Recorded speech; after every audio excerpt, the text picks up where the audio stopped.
Hey everybody, this is Trevor, and thank you for coming here today. Today, again, I'm going to be talking a lot more about digital currency. The more that I hear about this, the more I learn about it and study it, the more evil I can say that this is going to be for us. It's going to put us into slavery, and if you can't see that, or if you think it's not true, well, good luck when it comes to you. But review it and study it, as I have, and I will continue to study it. And I'm going to make a lot more videos on digital currency, different facets. Every time I come up with some new information, I'll talk about it. And today I want to talk about food shortages, food rationing, and how digital currency is going to play into that. So, I mean, again, you'd have to be living under a rock to not notice food inflation prices around the world. But Canada, U.S., England, wherever you're at around the world, food is obviously getting more expensive. Just from my own personal stand, having to buy some things that are, used to buy name brand mayonnaise and butters and whatnot. Now you're having to go to no name brands.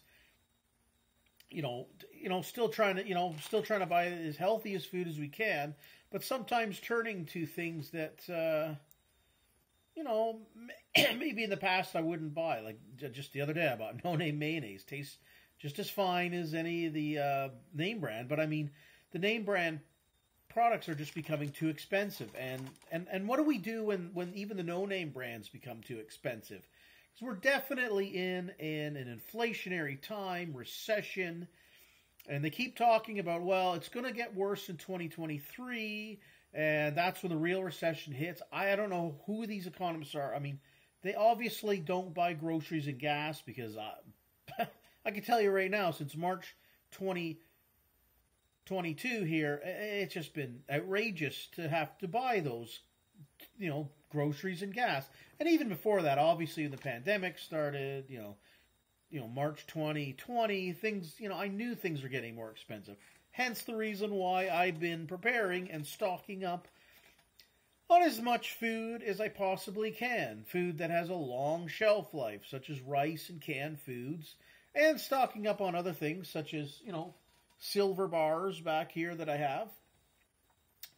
So how is food shortages and rationing and digital currency going to play out? Well, we're obviously going through food shortages. You've got places like the Ukraine, which is the, what do they call it? Like the bread basket for the world for, making wheat products, right? And obviously we know what's going on with Russia, Ukraine. Whether you eat, some people are like, well, Trevor, I don't eat bread or anything like that. Well, you know what most people in the world do? I cut back, but I still enjoy some pasta and products that do have wheat in it.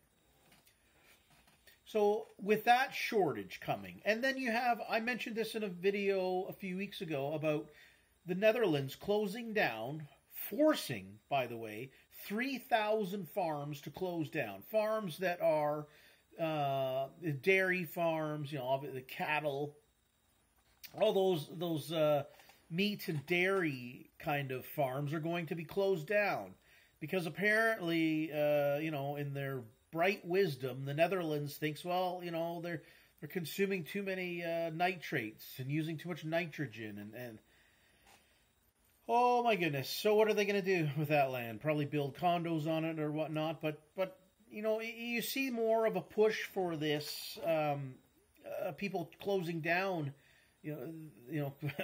meat and dairy farms around the world. And I see more videos online of people pushing eating insects. And myself, I prefer to eat more meat.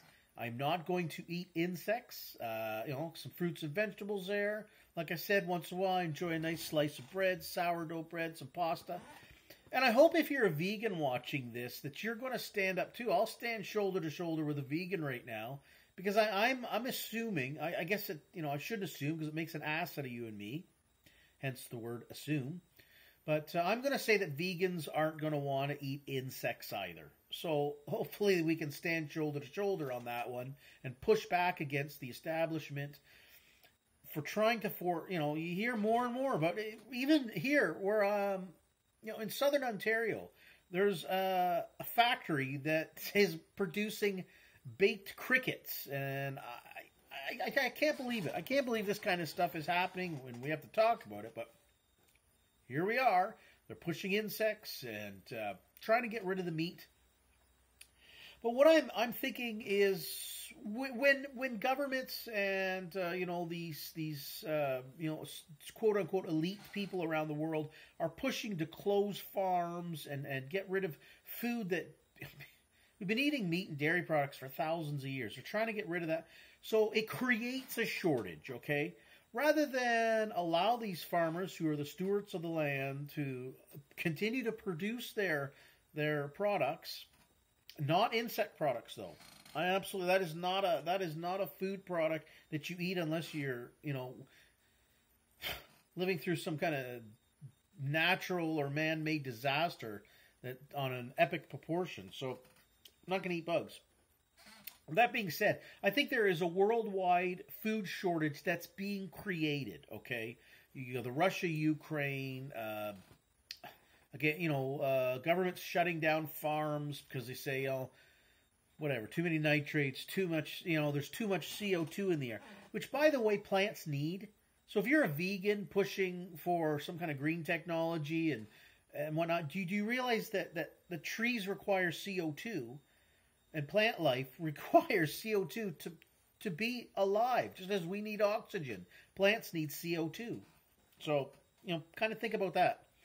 But I think this food shortage is being created on purpose, which is going to come into food rationing, like they did in England during World War II. They had looked like little passports.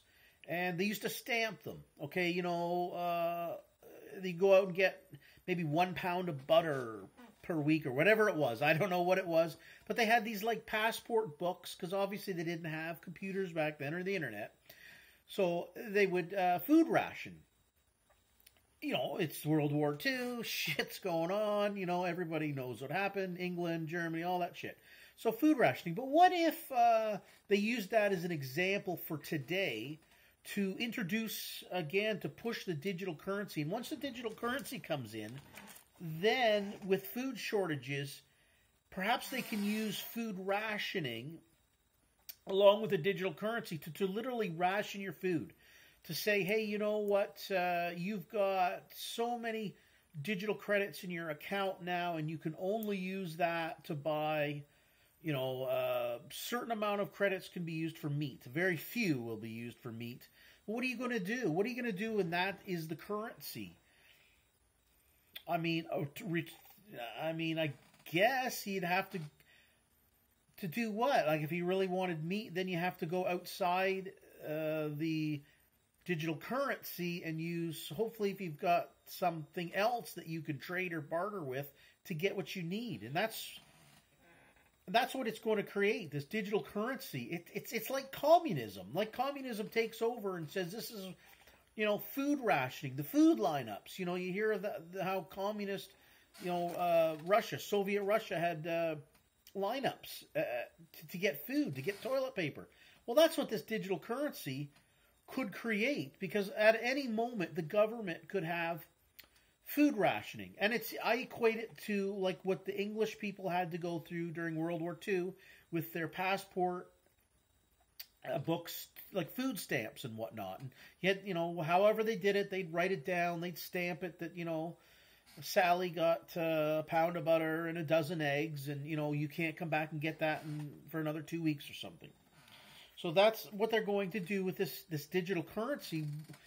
Literally, we're going to be forced into food rationing. And the food shortages around the world are obviously being created. Ukraine, breadbasket, the Netherlands. I just learned, just how important the Netherlands is for things like dairy and meat products. And they're heavily into farming. And with 3,000 farms being shut down, that's not good. That's not good at all. And people pushing the eating bugs. And although, again, I hope vegans would stand next shoulder to shoulder with carnivore people in trying to downgrade or to get rid of this eating insects. But again, there is more of a push for like soybeans and whatnot. Again, I'm not big onto the just eating fruits and vegetables either. But hell, that's a better diet than eating insects. So I'm just, again, I really want to emphasize how digital currency, it's pure evil, okay? If you can't have, like, you can't go to an ATM. I don't even know how banks and ATMs would be gone. You can't go. You can go to the ATM now. You make $1,000. You pull out $1,000. You have that cash in hand. You can go spend it wherever you want and however you want. But if you have digital credits in your bank account, you can't just withdraw them. You can't hold them. There's nothing tangible to a digital currency. So we will be forced into a situation of where we're told when we can buy, what we can buy. If you bought too much of this, you could be locked out of your account. With a digital account, governments will have complete control of your currency, okay?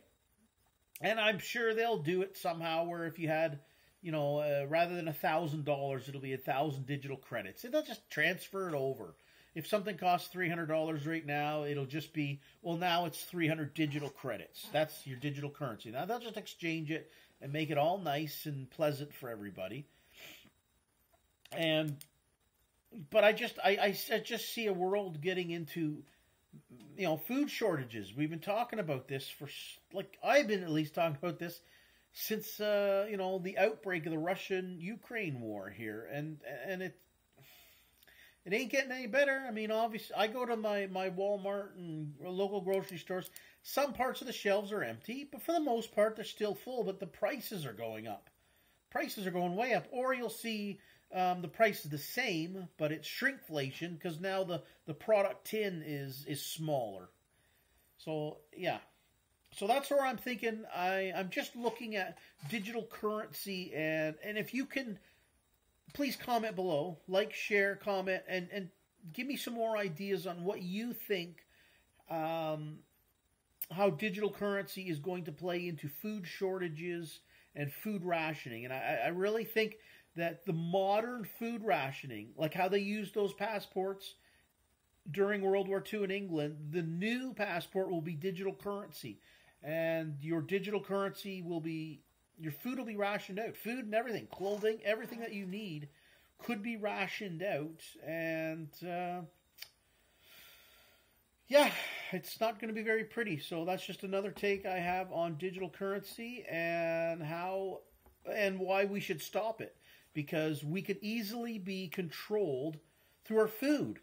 Everybody needs to eat. So if the government has complete control of the currency, I'm talking digital currency, complete control of that, and with food shortages, that they can control what and how much food we eat.